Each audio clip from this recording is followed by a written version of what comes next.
Na kutubariki. Mahali ambapo tumesomewa ni wakati ambapo kuna mtumishi wa Mungu alikuwa anaitwa Nabii Elisha. Nabii Elisha wakati alikuwa katika harakati za kumtumikia Mungu, namna alikuwa ameitwa na Mungu kuwa nabii katika nchi ya Israeli. So katika hizo harakati aliweza siku moja kukutana na mwanamke mmoja ambaye alikuwa anatoka mahali inaitwa Shunam. So wakati alikuwa anapita kila wakati akienda kuhubiri na kufanya kazi ya Mungu, kuna mwanamke alimnotice na akasema huyu ni mtumishi wa Mungu na kila wakati huwa anapita hapa. So siku moja akamkaribisha Nabii Elisha wakiwa pamoja na mtu yule alikuwa anamsaidia msaidizi wake anaitwa Gehazi.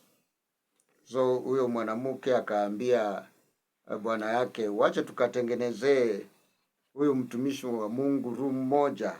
Akamwekea kitanda, akamwekea na meza pamoja na taa. Sasa mtumishi wa Mungu akiwa anaenda ama akitoka katika kazi ya huduma, alikuwa anakaa pale, anapumzika, anapata chakula yake. So wakati ilikuwa inaendelea hivyo, mtumishi wa Mungu akaangalia huyo mwanamke, akauliza, unaweza kuwa na nini unataka Mungu aweze kukufanyia? Gehazi akamwambia, huyu mwanamke ako na shida moja, hana mtoto. Kwa hivyo Elisha akamuita na akauliza huyo mwanamke, unataka nini? Huyo mwanamke akamwambia hana mtoto. Akamwambia majira kama haya mwaka ujao Mungu anaenda kubariki na mtoto. Ingawa huyo mwanamke hakuamini vile, kwa sababu aliona ni kama ni jambo ngumu. Wakati mwingine Mungu anaweza sema kitu kupitia kwa mtumishi wake, kikawa kinaonekana ni kitu ambacho labda hakiwezi wezekana. Wakati mwingine sisi tukiwa wanadamu tunafikiria kibinadamu, tunafikiria katika akili zetu. Lakini msikilizaji, wacha nikuambie jambo moja. Hakuna jambo ambalo linaweza mshinda Mungu. Mambo yote yanawezekana kwake. Yeye anafanya zaidi kuliko mawazo yetu inavyotuambia. Yeye ako na uwezo kuliko uwezo wetu. Na yeye ni muumbaji na anaweza fanya kitu chochote kila ambacho anataka kufanya. Kwa hiyo mwanamke huyu Shunammite woman akafikiria kwamba inaweza kuwa ngumu kidogo. Sijui kwa nini alifikiria hivyo, labda aliona miaka imeenda, ama labda kama kulikuwa na madaktari wakati huo, labda alikuwa ameyatembelea madaktari wakaona ya kwamba, wakawaambia ya kwamba labda hiwezekani. Mara kwa mara mtu akiwa na shida lazima atafute kujua anaweza saidika namna gani.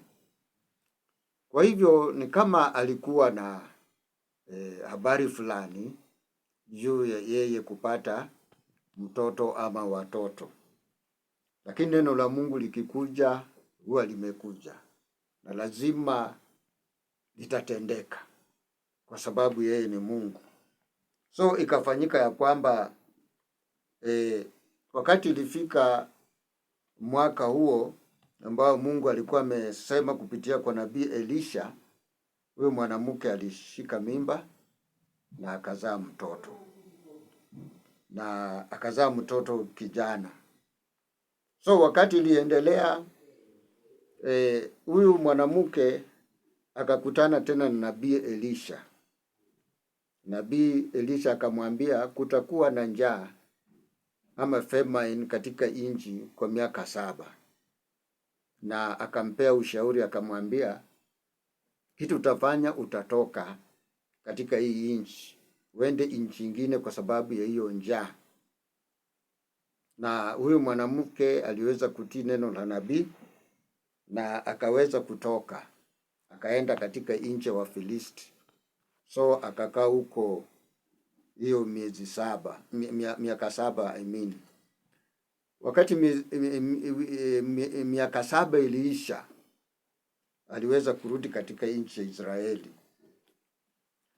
na ikawa wakati alipotoka kuna jambo ilifanyika.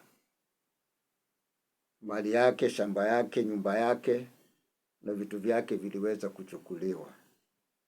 So mahali ambapo tumesoma katika hii 2 Kings chapter 8 verse 5 to 6 inaongea kuhusu jambo hilo ambalo lilikuwa limempata huyu mwanamke. Biblia ukisoma kuanzia hapo mwanzo verse 1 of 2 Kings chapter 8 inaongea kuhusu mfalme mmoja wa Israeli. Alikuwa anaongea na Gehazi, akawa anataka kujua miujiza ile ambayo Elisha alikuwa amefanya. Jina huyo mfalme anaitwa Jehoram. Huyu ama Joram, alikuwa na majina mawili, Joram ama Jehoram. So Gehazi ambaye alikuwa ni assistant ama msaidizi wa nabii Elisha akawa